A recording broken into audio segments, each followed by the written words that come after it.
How to make procedural walking in Scratch Part 2, adding climbing over a small object. So this comes after the first part, so you will see the video on the top right of the screen. So you see here the cube moves and the feet move with it. So go to the feet detection part and duplicate it. Now get out everything that is in the forever loop. But go to exposition of foot,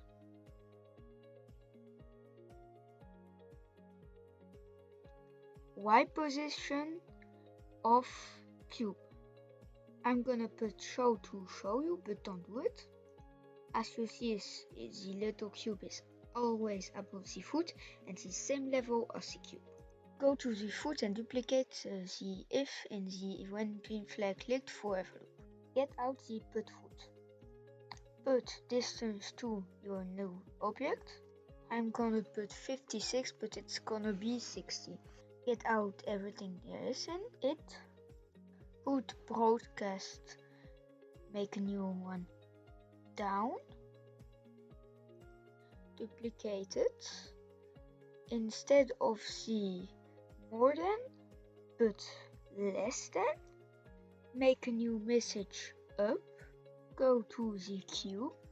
Put when I receive message down. Change Y by -5.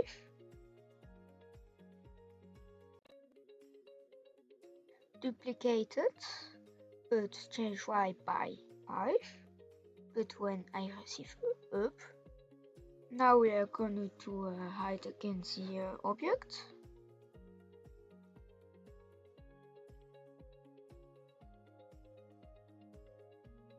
You might see a problem there. It's a little bit too wobbly. Go to the foot and put the greater than on 60. It still wibbles a little bit, but it's fine. Let's change the floor to test it. And it works.